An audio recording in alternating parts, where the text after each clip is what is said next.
Kembali lagi bersama channel kita semua. Jika Anda suka, jangan lupa komen, like dan subscribe, serta bila Anda berkenan, aktifin subtitlenya supaya ada tulisan teksnya. Kita langsung ke ceritanya. Perintah Kaisar Naga. Bab 4664-4672. Jenderal Yan mendengarkan kata-kata Urexton dan tidak bisa menahan tawa. Belum lagi betapa briliannya senyumnya, Urexton sedikit berbulu saat tersenyum. Yan tua, apa yang kamu tertawakan? Apakah metode yang aku katakan ini tidak berhasil? Jika menurut Anda 50 atau 50 poin tidak tepat, Anda bisa 60. Saya 40 dan Anda 60, bagaimana? Urexton terus bertanya. Qiyu tua, setelah bertahun-tahun, pernahkah kamu melihatku memperebutkan sesuatu denganmu? Meskipun saya tidak berkelahi atau bertengkar, dan Anda memberi saya pekerjaan tersulit dalam menjaga penjara, tapi saya tidak memiliki keluhan. Tapi kamu tidak bisa memperlakukanku seperti orang bodoh. Kamu membawa orang-orangmu keluar kota, menurutmu aku tidak tahu. Kamu bertarung dengan Xing tua, dan pada akhirnya kamu kehilangan keduanya. Apa aku tidak tahu? Kamu dipukuli dan memuntahkan darahmu oleh seorang anak di alam Mahayana tingkat pertama. Apakah Anda pikir saya tidak tahu? Kerja sama seperti apa yang masih kamu bicarakan dengan saya di sini? Anda tidak bisa berurusan dengan penjahat Xing tua lagi, jadi Anda menarik saya ke dalam air bersama-sama. Aku tidak sebodoh itu. Meskipun tambang batu roh peri bagus, saya tahu berapa banyak kati dan tael yang saya miliki, dan saya juga tidak menginginkannya. Jika kamu mau, gunakan keahlianmu sendiri untuk memperjuangkannya. Jangan khawatir, bahkan jika Xing tua itu datang kepadaku, aku tidak akan membantunya.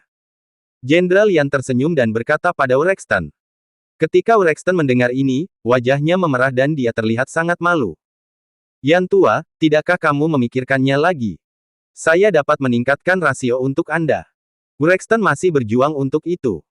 Jika dia hanya mengandalkan kekuatan Mansion Qiyu, khawatir akan sulit untuk mendapatkan kembali tambang batu roh peri. Keluar! Jenderal Yan berteriak dengan dingin. Pada saat ini, pelayan Mansion Yan masuk dan berkata kepada Urexton, Jenderal Qiyu, tolong. Urexton masih ingin membuka mulutnya dan memperjuangkannya, tetapi melihat Jenderal Yan seperti itu, dia akhirnya menutup mulutnya, berbalik dan berjalan keluar. Cih, bermain-main denganku dan perlakukan aku seperti orang bodoh. Jenderal Yan melihat punggung Urexton dan mendengus dan tersenyum dingin. Urexton meninggalkan Yan Mansion dengan marah, dan seluruh tubuhnya akan meledak karena marah. Dia tidak hanya tidak mendapatkan bantuan dari Jenderal Yan, bahkan Jenderal Yan membunuh wanita yang paling dia sukai untuk diajak bermain. Urexton merasa telah kehilangan istrinya dan kehilangan tentaranya. Tapi dia tidak bisa menahannya. Jenderal Yan ini tahu segalanya, jadi akan sulit untuk bekerja sama dengannya. Tuanku, Jenderal Yan tidak setuju. Pelayan Mansion Qiyu bertanya. Tidak. Urexton menggelengkan kepalanya, sepertinya aku hanya bisa menaruh harapanku pada saudara Luo. Saya harap dia bisa datang lebih awal kali ini. Tuan Luo adalah orang dari luar kota binatang. Jika Anda diam-diam berkolusi dengan seorang biksu dari luar kota binatang seperti ini dan membiarkan dia muncul, bukankah Anda akan dihukum? Pengurus rumah tangga berkata dengan cemas. Saya tidak bisa mengendalikan begitu banyak. Tuan kota bahkan tidak tahu di mana itu. Siapa yang akan menghukumku? Selama saya menjadi penguasa kota saat itu, saya akan menetapkan aturan kota binatang. Urexton melambaikan tangannya, tidak tergerak. Selama dia bisa mendapatkan tambang batu roh peri, dia bisa menggunakan biksu dari luar kota binatang untuk membantunya merebut seluruh kota binatang. Pada saat itu, aturan akan ditetapkan oleh dirinya sendiri, dan tidak akan ada hukuman untuknya. Pada saat ini, Dev masih berkultivasi dengan putus asa di jalur Goa Tambang, berusaha untuk menerobos ke tingkat kedua alam Mahayana sesegera mungkin. Jenderal Xing mengajak orang-orang untuk berjaga siang dan malam untuk mencegah Urexton membawa orang-orangnya untuk melakukan kerusakan. 3 hari berlalu dalam sekejap mata. Dalam 3 hari ini, Aaron dan yang lainnya terus menambang batu roh peri, dan mereka juga memperoleh banyak hal. Sementara di Mansion Qiyu, Urexton terus mondar, mandir tanpa teh dan nasi sepanjang hari. Wajahnya ditutupi kerutan, dan dia terlihat jauh lebih tua. Kenapa kamu belum datang? Urexton mengerutkan kening dan melihat keluar jendela. Saudara Qiyu, apakah kamu menungguku? Pada saat ini, sebuah suara kasar datang dari luar. Saudara Luo, kamu ada di sini. Mendengar suara ini, Urexton sangat gembira dan langsung berlari keluar. Di halaman Qiyu Mansion, seorang pria dengan tinggi beberapa meter dan tebal 5 kaki sedang menatap Rexton dengan senyum di wajahnya. Jika Dev ada di sini, dia pasti bisa mengenali sekilas bahwa pria besar di depannya adalah Rota. Rota, yang dihancurkan oleh Tuan Xi dan kemudian dibangkitkan. Saat ini, wajah Rota penuh dengan cahaya merah, dan dia sudah lama kehilangan rasa malunya saat dipenggal saat itu. Saudara Qiyu, apakah kamu telah mempersiapkan terlalu banyak batu roh peri dan tidak memiliki cukup dana untuk membelinya lagi? Saya dapat memberitahu Anda, saya ingin lebih banyak batu roh peri kali ini, dan saya ingin sebanyak yang Anda miliki. Rota memandang Rexton dan bertanya seperti itu. Ternyata batu roh peri di tas penyimpanan Rota semuanya dibeli dari Rexton. Tidak heran orang ini memiliki peta di tangannya dan kemudian menandai tempat kota binatang. Orang ini dapat melakukan perjalanan melalui lapisan formasi hantu dan datang ke kota binatang. Rexton pasti telah membiarkan Rota datang dan pergi dengan bebas. Saudara Luo, ayo masuk ke dalam dan bicara. Rexton mengundang Rota ke aula. Setelah Rota duduk di aula, Rexton menepuk telapak tangannya dengan penuh minat, dan kemudian dua gadis muda keluar, satu persatu dengan cantik, dan duduk di sebelah Rota. Rota memeluk kedua gadis itu dengan akrab, memeluk mereka dengan tangan besarnya, mencumbu mereka, mengabaikan bahwa Rexton ada di sampingnya. Rexton juga tidak peduli, sepertinya dia sudah terbiasa. Meskipun Rota memiliki posisi di istana ke-9, sumber daya istana itu juga bagus, tetapi ada satu hal yang membuat Rota terdiam, yaitu, terlalu sedikit biksu wanita di istana. Selain aturan istana, ras Protoss harus mengikuti kultivator wanita Protoss dan melakukan budidaya ganda. Ini juga untuk menjaga kemurnian garis keturunan Protoss. Akibatnya, ini telah menciptakan situasi di mana ada lebih banyak biksu laki-laki dan lebih biksu wanita, dan banyak biksu laki-laki Protoss tidak dapat menemukan pasangan kultivasi ganda. Rota tidak terkecuali. Untungnya, dia sekarang bisa datang ke kota binatang untuk membeli batu roh peri, jadi di sini, tidak ada yang bisa menahan dan mengendalikan, Rota dapat menemukan seorang wanita untuk berkultivasi sesuka hati. Rexton juga tahu preferensi Rota, jadi setiap kali dia datang, Rexton akan mempersiapkan dua gadis cantik untuk Rota. Saudara Luo, aku. Saudara Qiyu, jangan membicarakannya dulu, tunggu sampai aku lemas. Rota menggendong dua gadis muda di pelukannya, di mana dia masih bisa mendengarkan kata-kata Rexton. Rexton terdiam saat mendengar ini, tapi dia tidak berani menolak. Dia hanya bisa tersenyum dengan wajah pahit dan berkata, baiklah, Saudara Luo, silahkan bermain dulu. Setelah berbicara, Rexton keluar. Ketika kaki Rexton baru saja keluar dari ruangan, dia mendengar tangisan seorang wanita dari belakangnya. Rexton hanya bisa menutup pintu dengan cepat, dan Rota ini terlalu tidak sabar. Mendengarkan suara di dalam ruangan, Rexton hanya bisa menunggu di luar, bosan menyalakan sepanci asap yang menyegarkan untuk dirinya sendiri, tempat rokok giok memancarkan cahaya hijau, dan itu sangat berharga pada pandangan pertama. Setelah menyesap dua kali, Rexton hanya merasa segar kembali, dan kebosanan di hatinya jauh berkurang. Perlahan-lahan menghembuskan asap, Rexton hendak menyesap ketika dia mendengar suara di ruangan itu berhenti. Saudara Qiyu, masuklah. Suara Rota terdengar. Rexton tercengang, dan melihat rokok menyegarkan yang tidak dihisap di tangannya, dan dia hanya bisa menjatuhkan semuanya tanpa daya. Ini terlalu cepat, dia bahkan belum selesai merokok. Berapa menit ini bisa bertahan? Diperkirakan hanya beberapa puluh detik. Edi Tansil. Rexton membuka pintu, dan kedua gadis itu keluar dengan niat yang lebih dari cukup. Rota, di sisi lain, kemerahan, dengan senyum di wajahnya, dan dia terlihat nyaman. Saudara Luo benar-benar menjadi lebih baik dan lebih baik. Setelah Rexton memasuki pintu, dia berkata melawan hati nuraninya. Hahaha, Saudara Qiyu telah memenangkan penghargaan, dan saya tidak berani meledakkan apapun, tetapi ketika sampai pada waktu kultivasi ganda, saya masih sangat baik dalam Protoss kami. Rota membual. Ketika Rexton mendengar ini, dia hampir tidak tertawa terbahak-bahak. Apakah Anda berani mengatakan bahwa itu luar biasa?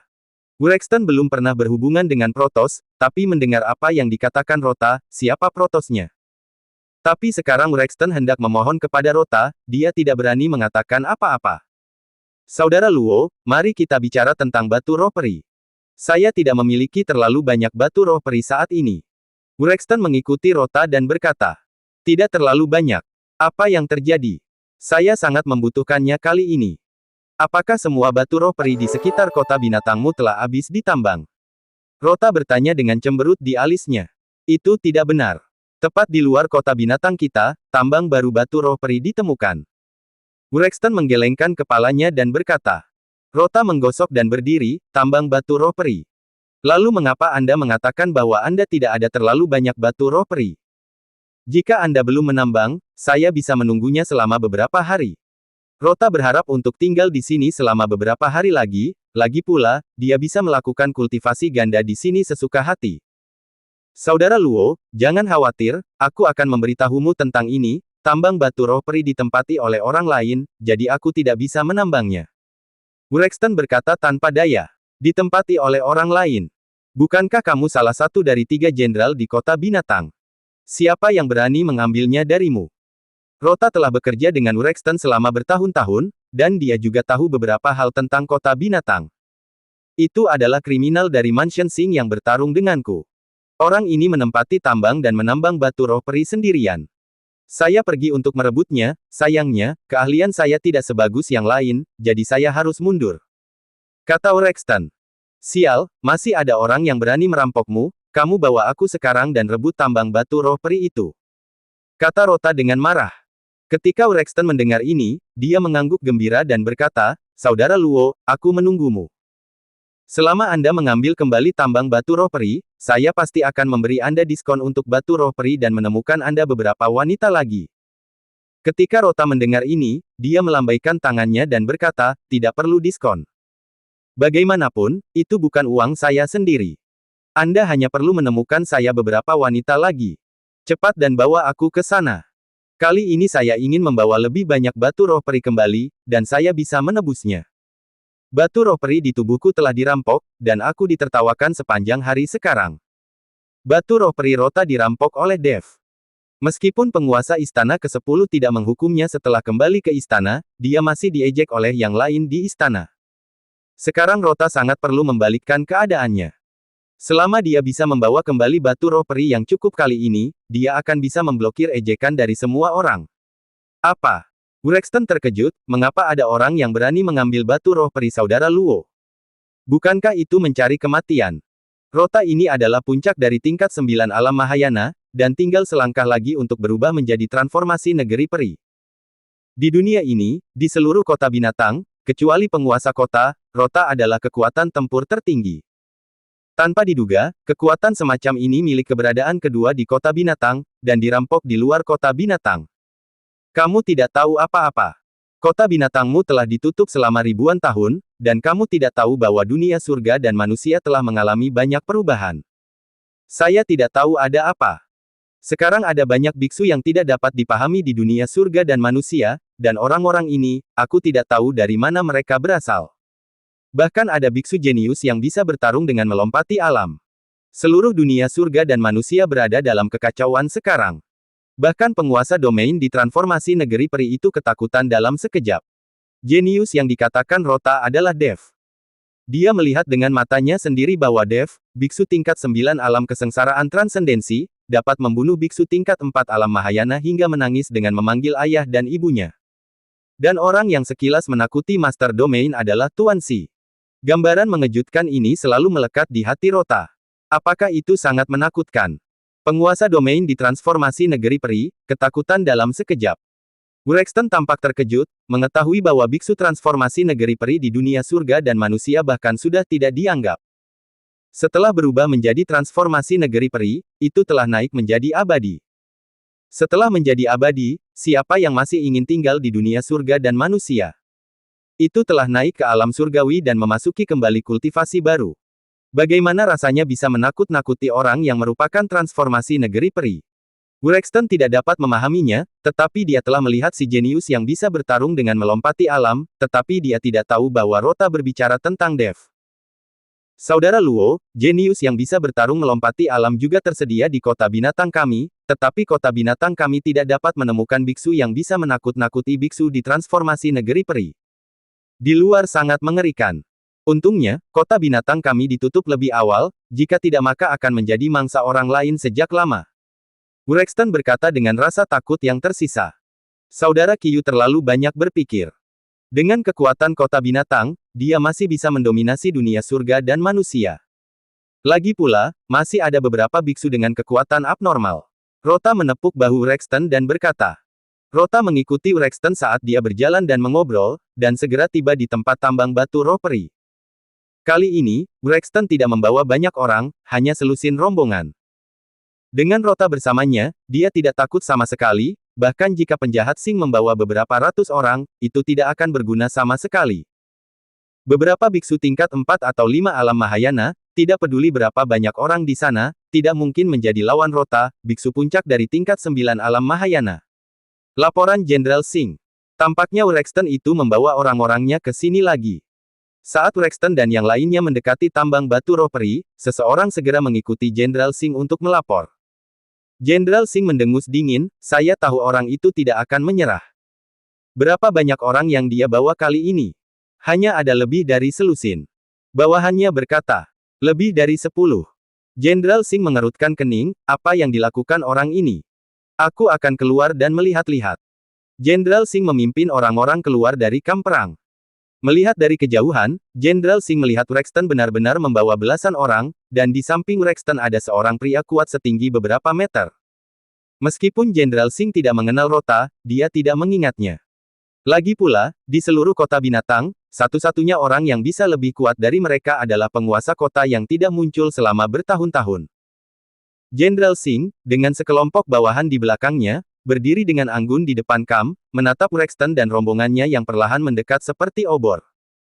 Ketika jarak antara kedua belah pihak menyempit, Jenderal Sing memimpin pertikaian, dengan busur sarkastik dari sudut mulutnya, dan berteriak keras, Rexton, kamu adalah jenderal yang kalah. Anda melarikan diri dengan linglung terakhir kali, dan hari ini Anda membunuh 2 atau 3 anak kucing ini. Mungkinkah kepalamu tersangkut di pintu? Wajah Rexton langsung murung seolah-olah dia bisa meneteskan air. Dia mengertakkan giginya dan menjawab dengan kejam, Sing tua, jangan sombong. Terakhir kali itu hanya kelalaian sesaat di pihak saya, hari ini saya akan memberitahu Anda milik siapa tambang batu roh peri itu. Hahaha. Jenderal Sing mengangkat kepalanya dan tertawa, tawanya penuh penghinaan, terserah kamu. Dan pria bodoh di sebelahmu ini. Saya pikir Anda sedang terburu-buru untuk pergi ke dokter, dan Anda menemukan seorang idiot yang tidak tahu dari mana Anda berasal untuk mengisi tempat kejadian. Rota sudah kesal dengan mendengarkan pertengkaran di antara mereka berdua sepanjang jalan.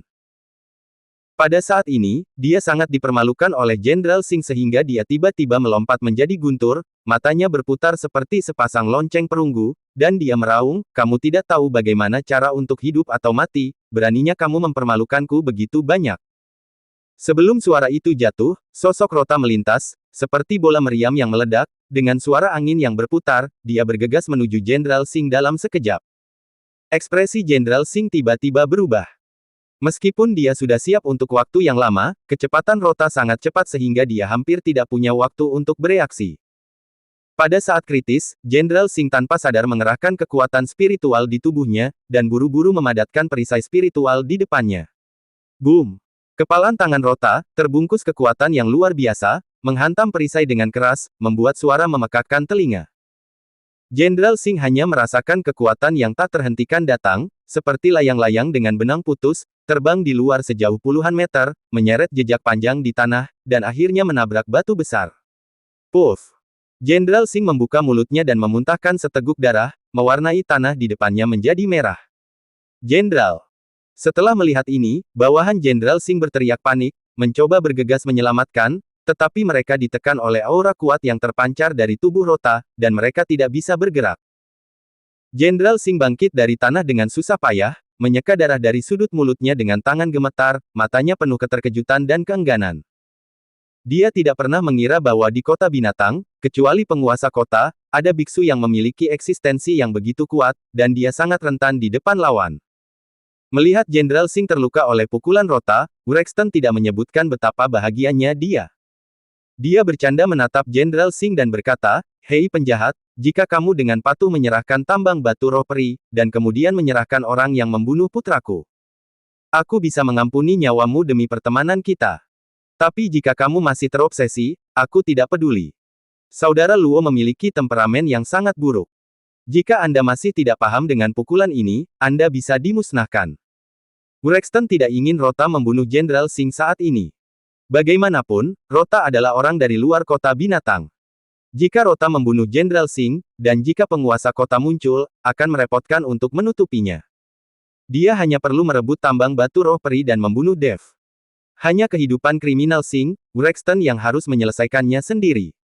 Jika penguasa kota benar-benar muncul untuk menyelidiki, itu juga akan menjadi perselisihan sipil, dan kejahatannya akan berakibat fatal. Wrexton, jangan berpura-pura menjadi orang yang baik denganku. Kamu sebenarnya sudah lama ingin membunuhku. Jangan pikir aku tidak tahu.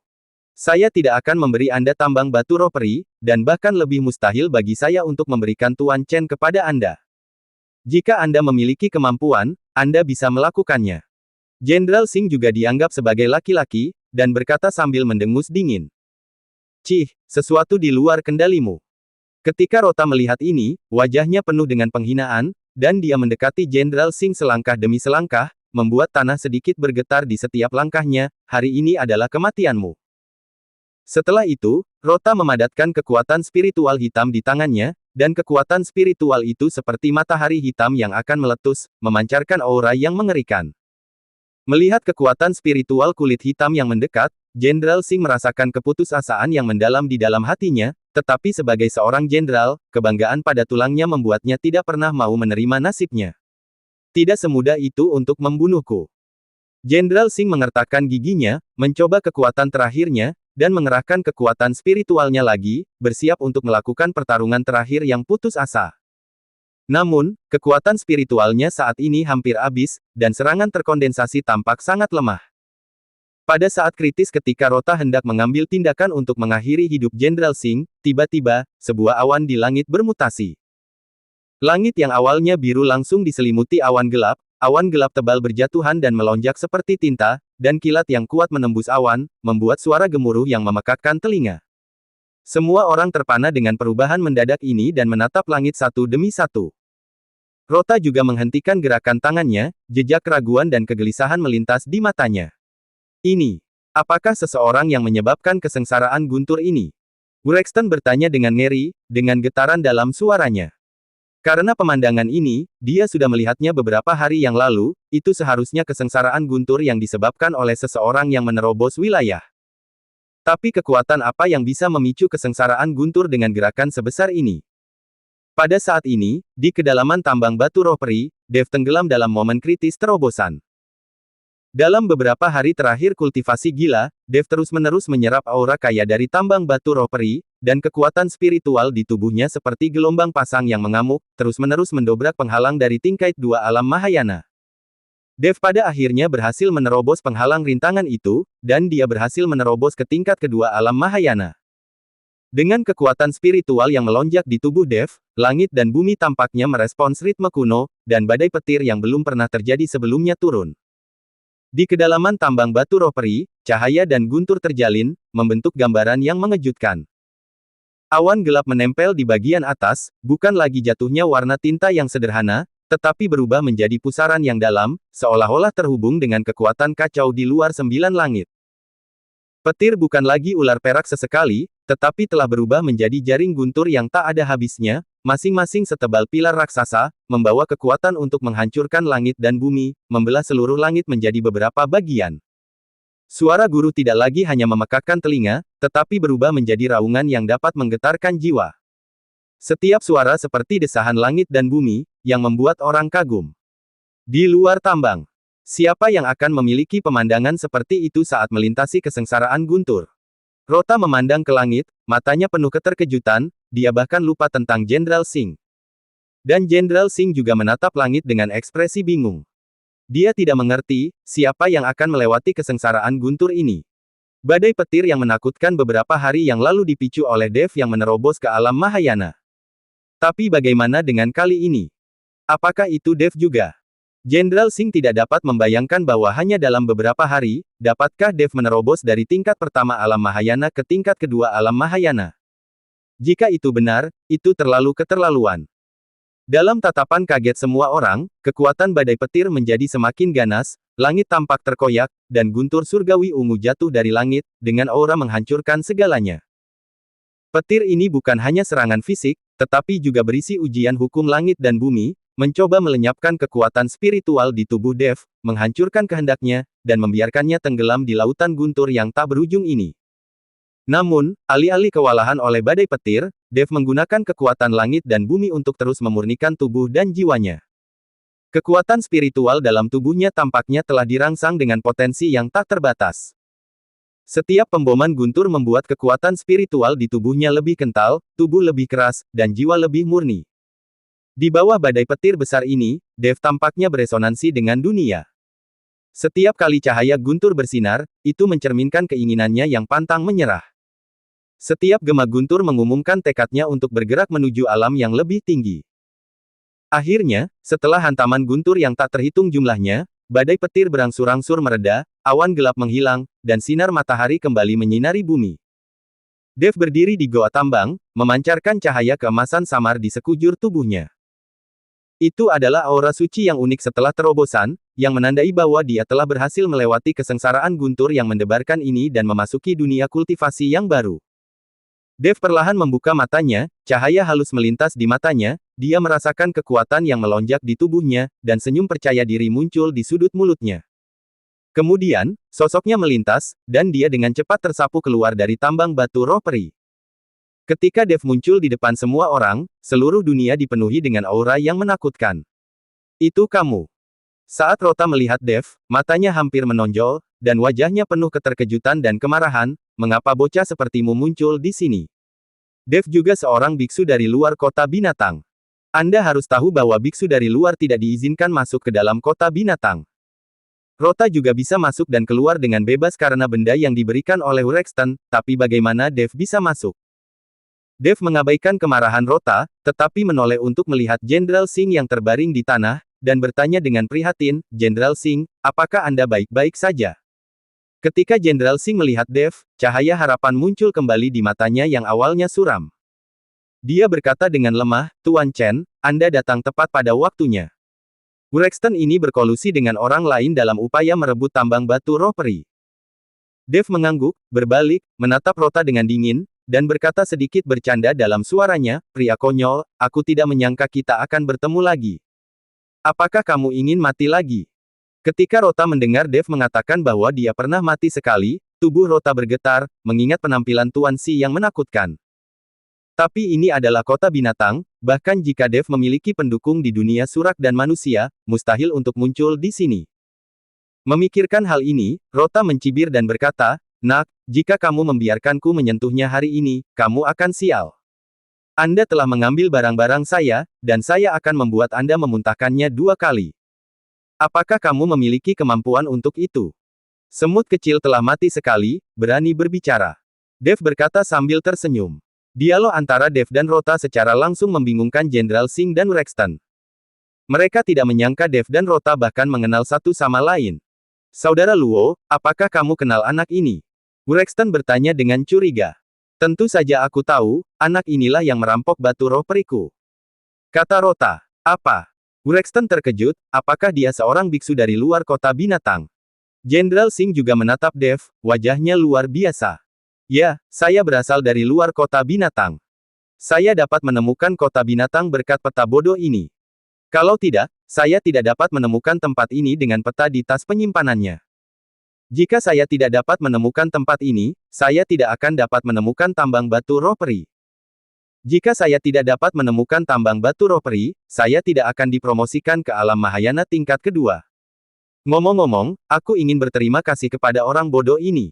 Dev berkata dengan ekspresi main-main di wajahnya. Rota mendengarkan sarkasme Dev dan tersenyum marah, "Hahaha. Anda tidak tahu caranya Anda hidup atau mati, dan Anda hanyalah seorang biksu kecil di alam Mahayana, tapi Anda berani berbicara di depan saya. Hari ini, aku pasti akan menghancurkanmu berkeping-keping untuk melampiaskan kebencian di hatiku." Setelah itu, Rota tidak lagi ragu-ragu, mengerahkan seluruh kekuatannya, dan kelompok kekuatan spiritual hitam di tangannya langsung membengkak beberapa kali, dan menghantam Dev. Di mana kelompok kekuatan spiritual hitam lewat, udaranya tampak terkoyak, mengeluarkan suara yang keras. Dev menatap Rota yang bergegas mendekat, tanpa rasa takut sedikit pun di matanya. Dia menarik napas dalam-dalam, dan kekuatan spiritual di tubuhnya seperti gelombang yang mengamuk. Asal-usul guntur dan kilat yang kuat menyembur keluar dari tubuhnya, mengembun menjadi naga guntur besar di depannya. Pergi! Dev berteriak, dan naga guntur meraung ke arah kelompok spiritual hitam. Boom! Keduanya bertabrakan, langsung memicu ledakan yang menghancurkan langit dan bumi. Fluktuasi energi yang kuat seperti tsunami yang mengamuk, menyebar dengan cepat. Semua orang mundur satu demi satu untuk menghindari dampak kekuatan yang kuat ini. Bawahan Jenderal Singh digulingkan ke tanah oleh kekuatan ini, dan banyak dari mereka terluka parah. Bahkan Urexton dikejutkan oleh kekuatan ini dan mundur lagi dan lagi, wajahnya sepucat kertas. Saat asap dan debu menghilang, semua orang melihat Rota menatap Dev dengan kaget. Saat ini, pakaian Rota sudah compang-camping, rambutnya acak-acakan, dan masih ada bekas darah yang menggantung di sudut mulutnya. Di sisi lain, Dev berdiri kokoh di tempatnya, auranya stabil, seolah-olah pertempuran barusan tidak berpengaruh padanya. Bagaimana ini mungkin? Rota berkata dengan tak percaya, dia tidak bisa memikirkannya. Hanya dalam beberapa hari, kekuatan Dev telah meningkat pesat. Dev hanya tingkat kedua dari alam Mahayana. Bagaimana bisa mengalahkan biksu puncak tingkat 9 alam Mahayana? Ini terlalu di luar Nurul. Urexton melihat pemandangan ini, memikirkan badai petir yang menakutkan barusan, seluruh kepalanya penuh tanda tanya. Penyimpangan macam apa ini? Promosi tingkat pertama alam Mahayana ke tingkat kedua alam Mahayana, itu hanyalah terobosan kecil di alam tersebut. Bagaimana itu masih bisa memicu kesengsaraan guntur yang begitu mengerikan? Sekarang melihat kekuatan Dev di tingkat kedua alam Mahayana, tetapi mengalahkan Rota, puncak tingkat 9 alam Mahayana, Urexton sepertinya mengerti mengapa kesengsaraan guntur itu begitu menakutkan. Dev memandang Rota dengan sedikit senyum, tidak berbicara, tetapi sekali lagi mengerahkan kekuatan spiritual di tubuhnya, siap untuk melancarkan serangan berikutnya. Setelah melihat ini, Rota merasakan ketakutan yang mendalam di dalam hatinya. Dia tahu bahwa jika dia terus bertarung hari ini, dia pasti akan mati. Jadi dia berbalik tanpa ragu-ragu, mencoba melarikan diri dari sini. Ingin lari. Tidak semudah itu Ferguson. Dev mendengus dingin, sosoknya melintas, dan dia langsung muncul di depan Rota. Rota terkejut dan ingin menghindarinya, tetapi menemukan bahwa tubuhnya sepertinya terikat oleh kekuatan yang tidak terlihat dan dia tidak bisa bergerak. Kamu, siapa kamu sebenarnya? Rota bertanya dengan ngeri.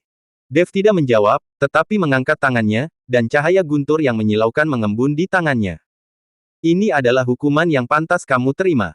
Dev berkata dengan dingin, lalu membanting cahaya guntur di tangannya ke arah Rota dengan keras. Tidak. Rota menjerit keras, dan seluruh orang itu langsung diliputi oleh cahaya guntur. Setelah beberapa saat, cahaya guntur menghilang, dan tubuh Rota menghilang, hanya menyisakan tanah yang hangus. Urexton melihat Rota dengan mudah dibinasakan oleh Dev, kakinya menjadi lunak ketakutan, dan dia hampir roboh ke tanah. Dia tahu bahwa dia sudah benar-benar selesai hari ini, jadi dia berbalik dan melarikan diri dengan putus asa ke kejauhan. Masih ingin lari.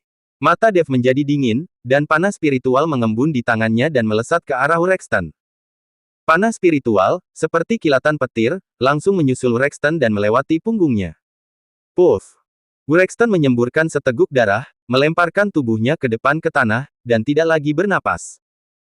Sampai dia tewas, Urexton tidak menyangka ini akan terjadi. Puncak dari tingkat 9 alam Mahayana, itulah puncak tingkat 9 produk alam Mahayana. Kedua setelah keberadaan penguasa kota di seluruh kota binatang, dia dipenggal oleh seorang biksu kecil peringkat kedua di alam Mahayana. Jika dia tahu ini hasilnya, Urexton tidak akan datang bahkan jika dia punya 1000 nyawa. Udara di sekitarnya tampak mengeras pada saat ini, dan semua orang melihat pemandangan ini dengan tenang, hati mereka penuh kekaguman dan keterkejutan. Mereka memahami bahwa mulai hari ini, pola kota binatang akan mengalami perubahan yang mengguncang bumi karena kemunculan Dev ini. Tuan Chen. Jenderal Singh berjalan ke arah Dev dan berteriak dengan suara rendah. Meskipun dia masih jenderal kota binatang saat ini, dia menjadi berhati-hati di depan Dev, sangat takut memprovokasi Dev. Dev berdiri diam, mengabaikan Jenderal Singh, tapi melihat ke kejauhan dengan mata yang dalam. Keluarlah, apa yang kamu lakukan dalam persembunyianmu? Dev berkata dengan dingin. Kata-kata Dev mengejutkan Jenderal Singh dan buru-buru melihat sekeliling. Dia tidak tahu bahwa masih ada orang yang bersembunyi di dekatnya. Desir. Begitu suara Dev jatuh, sesosok muncul dari pegunungan dan hutan beberapa mil jauhnya dari mereka, dan kemudian berlari kembali ke kota. Sosok Dev juga menghilang pada saat bersamaan. Dengan langkah api diaktifkan, tubuh Dev seperti lompatan keluar angkasa. Di mata Jenderal Singh dan yang lainnya, Dev tidak bergerak sama sekali, tetapi muncul bermil-mil jauhnya dalam sekejap mata. Sebelum semua orang bisa bereaksi, Dev sudah kembali, dan dia menenteng seseorang di tangannya. Orang ini berusia sekitar 30 tahun, wajahnya pucat, dia sudah takut akan inkontinensia urin, dan celananya basah. Apakah itu kamu? Melihat orang yang ditangkap oleh Dev, Jenderal Singh sedikit mengerutkan kening. Jenderal Singh, apakah kamu mengenal orang ini? Dev bertanya. Tentu saja, dia adalah anggota Mansion Yan, dan saya tidak tahu bagaimana dia bisa muncul di sini. Setelah Jenderal Singh selesai berbicara, dia langsung mengambil kerah pria itu dan berkata, katakan, apa yang kamu lakukan di sini? Apakah Jenderal Yan memintamu untuk datang? Bawahan Mansion Yan hanya melihat Jenderal Singh. Meskipun dia sangat takut, dia tidak berbicara. Melihat dia tidak bisa berbicara, Jenderal Singh sangat marah. Dev berkata, Jenderal Singh, jangan marah. Bawahan seperti ini tidak berharga. Bunuh saja. Setelah Dev selesai berbicara, telapak tangannya perlahan terangkat. Selama telapak tangan Dev jatuh, orang ini pasti akan musnah. Melihat Dev mengangkat telapak tangannya, bawahan Mansion Yan ini ketakutan. Lagi pula, dia baru saja melihat Dev dengan matanya sendiri, tingkat kedua alam Mahayana, langsung memenggal puncak tingkat 9 alam Mahayana dan tingkat 8 alam Mahayana, Urexton Qiyu. Aku akan berkata. Jenderal Yan mengirim saya ke sini untuk membiarkan saya melihat pergerakan Mansion Singh dan Mansion Qiyu, lalu kembali dan melapor. Bawahan Mansion Yan buru-buru berkata. Lalu apa yang ingin dilakukan Jenderal Yan? Apakah dia ingin bersaing satu sama lain untuk mendapatkan keuntungan dari air keruh? Membiarkan saya bertarung dengan Urexton sampai mati, dan dia akan duduk dan menikmati manfaatnya. Jenderal Singh bertanya. Jenderal Singh, kalau begitu aku tidak tahu. Saya hanya seorang bawahan, bertindak atas perintah.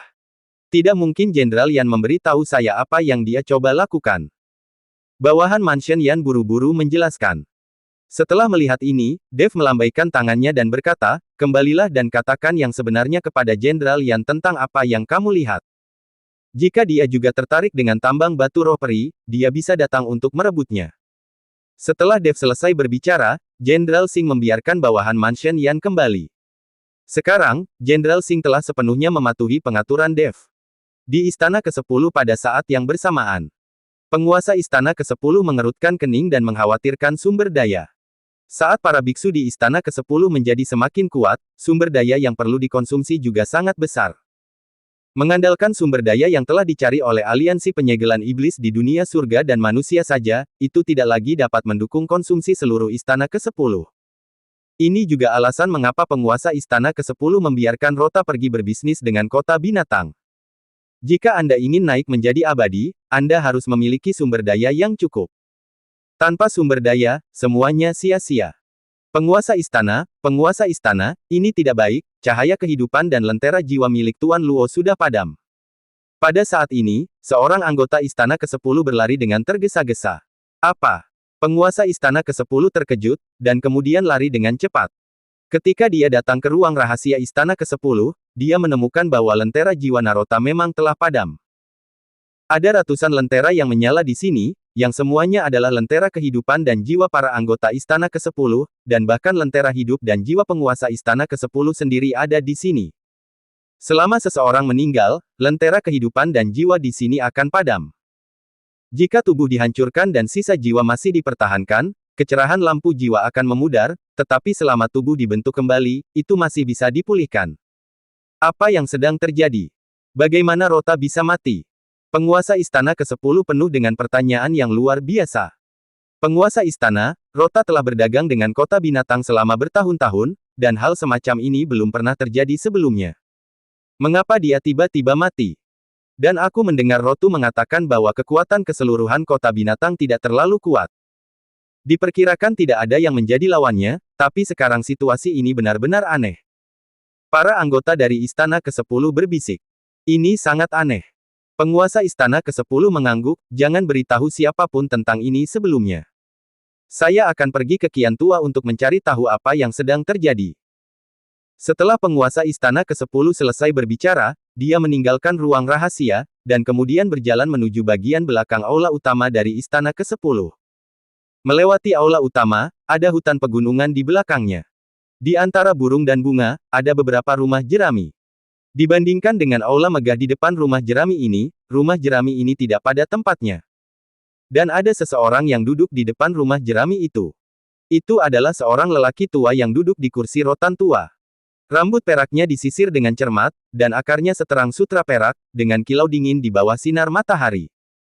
Wajahnya kurus, dan kerutan yang terbentuk selama bertahun-tahun seperti garis berkelok-kelok di peta kuno, menyembunyikan cerita yang tak ada habisnya. Matanya dalam, tapi matanya seperti kolam yang tenang, dalam dan sunyi, dan sesekali tatapan yang melintas, setajam elang, sepertinya bisa melihat melalui semua penampilan. Mengenakan kemeja panjang yang dicuci sedikit putih tapi rapi, sudut-sudut pakaian bergoyang lembut tertiup angin, dan ikat pinggang kain gelap diikatkan dengan santai di pinggangnya, dengan sepotong liontin batu giok yang hangat dan sederhana tergantung di atasnya. Dengan gerakannya, terdengar suara benturan yang samar. Dia memegang kipas lipat bambu dengan tinta dan lukisan pemandangan di permukaan kipas. Sapuan kuasnya sederhana tetapi konsepsi artistiknya jauh jangkauannya. Sesekali, dia mengayun dengan lembut, mengeluarkan sedikit angin sepoi-sepoi dan menambahkan sedikit misteri pada karakternya. Yang terpenting di depan pria tua itu, di atas meja yang terbuat dari rotan, ada sebuah tabung bambu. Di bawah tabung, beberapa koin tembaga berkarat ditempatkan dalam bentuk formasi 7 bintang. Bersambung.